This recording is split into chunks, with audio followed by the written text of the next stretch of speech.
दोस्तों, विंटरनेट में आपका स्वागत है। मैं हूं रवि पराशर। आज की चर्चा एक बहुत बड़े सवाल से करते हैं, जो इस तरह है कि अफगानिस्तान में भूकंप के मलबे में फंसी महिलाओं को मरने के लिए आखिरकार क्यों छोड़ दिया गया। इस चर्चा की शुरुआत एक बहुत बड़े सवाल से ही करते हैं कि कौन सा दीन, धर्म, मजहब और इंसानियत फर्ज, कर्तव्य के भाव जान बचाने के मामले में पुरुषों और महिलाओं में भेदभाव कर सकता है। ज्यादातर लोग कहेंगे कि कोई नहीं, लेकिन अफगानिस्तान से जो खबर आई है वो बेचैनी पैदा करने वाली है। वहां आए भूकंप ने तो पुरुष, महिलाओं, बच्चों, बुजुर्गों और मवेशियों के साथ कोई भेदभाव नहीं किया, लेकिन जो भी जद में आया मलबे में दबकर जान गंवा बैठा या फिर घायल हो गया। लेकिन वहां के पुरुषों ने क्या किया? उन्होंने इंसानियत को तार तार कर दिया। बहुत से लोग मलबे की चपेट में आकर घायल हो गए, जान बचाने के लिए छटपटाने लगे, लेकिन बचाव के लिए पहुंचे लोगों ने सिर्फ पुरुषों को ही मलबे से निकालने का काम किया। बच्चियों, बहनों, माताओं को हाथ तक नहीं लगाया, क्योंकि अफगानिस्तान के तालिबान शासन में दूसरे परिवारों की महिलाओं को छूने की सख्त मनाही है। वहां महिलाओं को सिर्फ करीबी रिश्तेदार जैसे पिता, भाई, पति और बेटे के अलावा दूसरे पुरुष छू नहीं सकते। इसलिए जीवित घायल महिलाओं और बच्चियों को मलबे में ही फंसे रहने दिया गया। मर चुकी महिलाओं के शव उनके कपड़े पकड़कर घसीट घसीट कर निकाले गए। जो महिलाएं मलबे में फंसी नहीं थीं, उनका भी इलाज नहीं किया गया। उन्हें एक तरफ भेजकर तड़पने के लिए छोड़ दिया गया। ऐसा इसलिए हुआ क्योंकि बचाव और स्वास्थ्य कर्मियों में महिलाएं शामिल थी ही नहीं।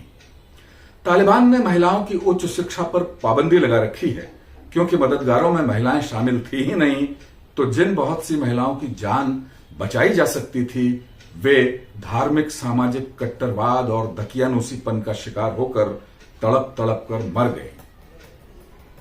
जिस सवाल से इस टिप्पणी की शुरुआत की गई है, वो फिर से दोहराता हूं कि कोई धर्म, दीन, मजहब या रिलीजन क्या ऐसा भेदभाव करने की इजाजत देता है? एक उत्तर तो है कि हां, देता है।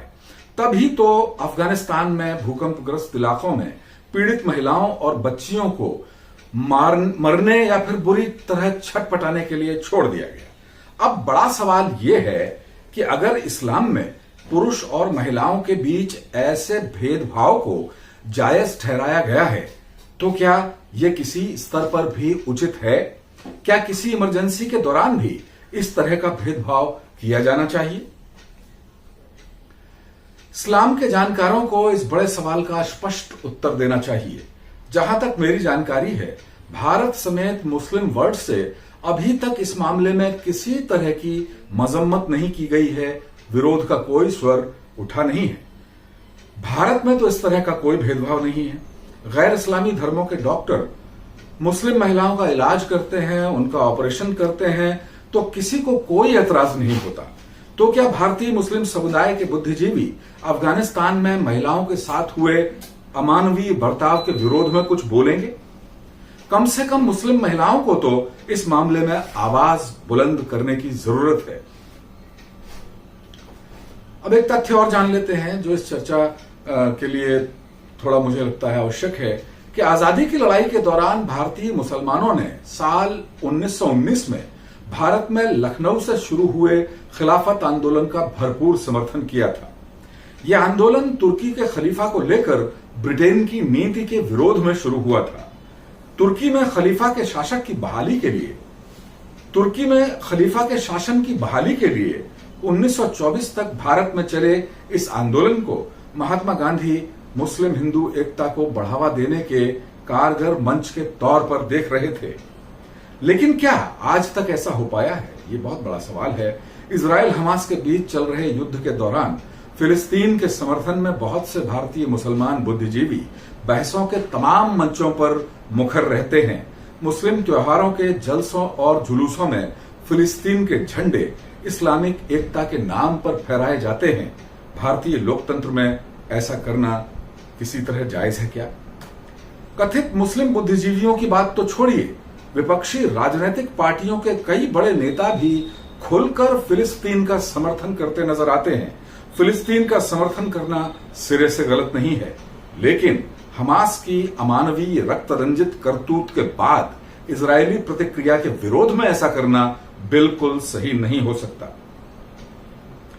मानवीयता या इंसानियत के झंडा बरदार मानवाधिकारों की दलील देकर फिलिस्तीन का समर्थन करते हैं तो वे हमास की हिंसा के विरोध में क्यों कुछ नहीं बोलते? हमास इजरायली नागरिकों की जान ले ले या अपहरण कर उन्हें यातनाएं दे तो क्या यह सही है? मानवाधिकारों के लिए लड़ने वाली वैश्विक या स्थानीय संस्थाओं के इस एक तरफा दोहरे रवैये की कड़ी निंदा की जानी चाहिए। इंसानियत की बात करने वाले लोग अफगानिस्तान में भूकंप पीड़ित मुस्लिम महिलाओं के अधिकारों की बात क्यों नहीं कर रहे हैं? कहीं से कोई आवाज क्यों नहीं उठ रही है? अफगानी मुस्लिम महिलाएं क्या मानव होने की वैश्विक परिभाषा के अंतर्गत नहीं आती? वहां 2021 से अफगानिस्तान में अगस्त 2021 से तालिबान का शासन चल रहा है और तब से ही वहां महिलाओं के बहुत से अधिकार, ज्यादातर अधिकारों पर पाबंदियां जारी हैं। वहां महिलाएं 6वीं तक ही पढ़ाई कर सकती हैं, उसके बाद स्कूलों में दाखिला नहीं ले सकती। ज्यादातर नौकरियां महिलाओं के लिए वर्जित हैं। वे परिवार के पुरुष के साथ ही कहीं सफर पर बाहर जा सकती हैं, घर से निकल सकती हैं। तालिबानी शासन के शुरुआती दिनों में बहुत सी अफगानी महिलाओं ने अपने हकों के लिए सड़कों पर उतरकर आंदोलन किए थे, लेकिन उन्हें सख्ती से कुचल दिया गया। बड़ा सवाल यह है कि महिलाओं को लेकर क्या ये रवैया तालिबान की निजी सोच से जुड़ा है या फिर इस्लाम इस तरह की व्यापक अमानवीय क्रूरता की इजाजत देता है?